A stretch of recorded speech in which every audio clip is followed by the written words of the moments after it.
just another game, another new day. Got our second home game in the Big Ten against Indiana.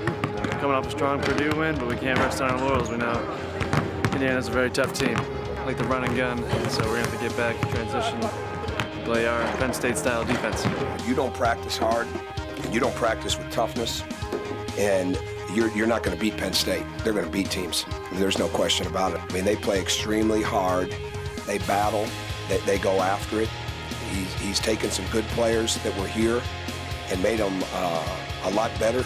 And he took Tim Frazier and took a guy that was one of the better point guards in our league at finding people and quickness and speed, and is making him a complete guard, complete player. He's in trouble, steal by Frazier. Frazier spins in the lane, left hand up and good. A spectacular move. And he's got Billy Oliver either thinking he's Dirk Nowitzki or Tom Gugliotta. Billy for three, bingo! Career high. Well, you know, just like any game, win or loss, you learn from it, you take the positives, and you move on to the next game. That's what we're doing. We're focused 100% on this game. Purdue might as well have been 10 years ago by now.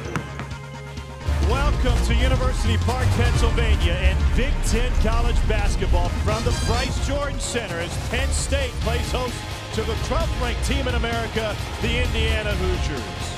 The rest of the Big Ten Conference, as well as Penn State fans, have taken notice of the grit and spit nits that Patrick Chambers has molded in his first year on the job.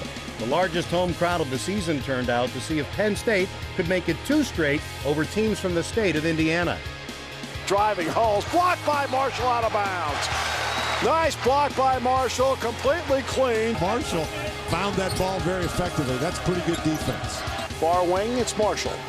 Marshall to his left. Marshall drives in the lane, up with the right hand, dances around and good, and Penn State leads 8-7. Penn State outscoring Indiana in the paint, 6-zip. Got it. First three for either side today. Jones in transition, ahead for Hulls. He'll launch the three, and good. One of the best three-point shooters in the nation.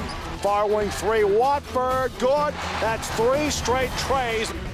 Rather than try to keep up with Indiana's long-range attack, Penn State concentrated inside, where they controlled the paint. It was an interesting contrast that made for a great basketball game. He answers. Give Indiana a lot of credit. You know, they have a ton of options. They're a very good team. So Watford for 3. Got it. Good, 4 straight trays. Marshall, 4-3. Buries it to try and end this run. The best three-point shooting team in the nation is lighting it up from behind the arc.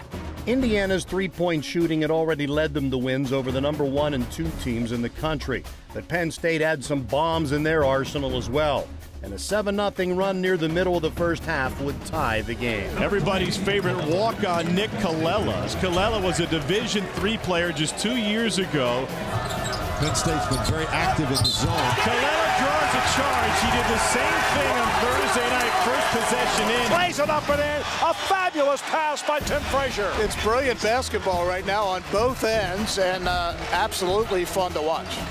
It's tough to beat them. 16 threes. 16. Great look inside. Watford got a piece of it.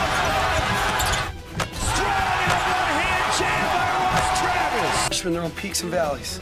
You know, he went through his valley, now he's on his way up. He's back on his way up. I mean, his minutes, 17 minutes, 6 rebounds, a monster dunk, 8 points. That's a freshman playing in the big time. And Ross Travis had help from some of his more experienced teammates as the BJC was jumping. Despite Indiana hitting 7 straight threes over a 4-minute stretch, Tim Frazier and the rest of the Nittany Lions would not back down. They had won 6 of their past 7 against the Hoosiers, and they were feeling it again.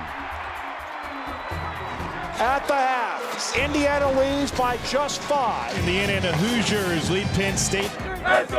As we get ready to start the second half, he's in the corner, and he hit another. Here's Watford matched up against Frazier once again. And Frazier gets the second one to go. Went to the jump hook, blocked by Graham. Boy, really impressed with the ball game Graham has had this afternoon. Through the circles, it's Glover, far corner Frazier, back to Oliver. His 3 is good. That's who you want shooting your threes. After a career-high 7 from beyond the arc against Purdue, Billy Oliver was back at it against Indiana. Indiana. But Coach Chambers knew they needed more to beat the Hoosiers. And with a strong inside game and a defense that forced 16 turnovers, Penn State took very good care of the ball themselves and put together a well-rounded game plan that helped counter 16 Indiana threes. Marshall got it. They can. There's the answer. Jermaine Marshall cuts it down to 5. Frazier offering no opening and stolen away. Tim Frazier out front. Frazier is such a finisher. Frazier, 1 to beat, lays it up and in. Penn State's within 3.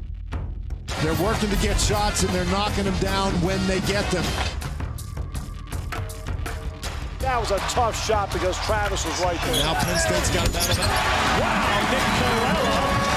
Nick Colella steps up with a big shot. Frazier now down the lane, sees the opening, stops, window, good. Good strong move by Timmy. IU, both home wins against Minnesota and Illinois last year. Jordan Holes now has 21 points.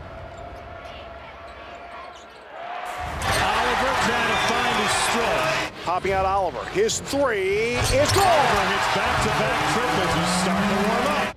The entire afternoon, Indiana kept pulling ahead, but every time they appeared comfortable, the stubborn Nittany Lions clawed their way back in it. And that would continue until the final horn because of Penn State's junkyard dog mentality. Tim Frazier not only led the Lions with 21 points, he led them with determination as well. These guys would just not go away. Down to 12, as Dick mentioned, with 50 seconds left. Knocked away and stolen by Colella. Penn State down the floor. Colella front court off to Marshall. Marshall drives, slams it home with the right hand. Timeout, Patrick Chambers. Wow, and the crowd on its feet here at Penn State after Marshall dropped the bomb. 38 seconds to play. But you don't want to get called for the foul, grabbing the guy shooting the dunk on the arm. Travel to turn it over. And it's a 4-point game with Penn State possession. That was an excellent call by Mike Kitch. You could see it. Penn State gets the ball. For us to still have a chance at the end and not put our heads down and not sulk and feel sorry for ourselves and compete, we're headed in the right direction. 3 times in the final minute, Penn State got within 2. Jermaine Marshall and Matt Glover continued a day of clutch playmaking. A season-high 82 points wasn't quite enough. Coach Patrick Chambers was pleased with the effort, but also stressed to his players that there are no moral victories. We have to continue to get these guys better. But if we compete for 40 minutes and we do all the little things and we play hard, you give yourself a chance. And all I want is a chance. But I want guys are going to play who play hard and play Penn State basketball.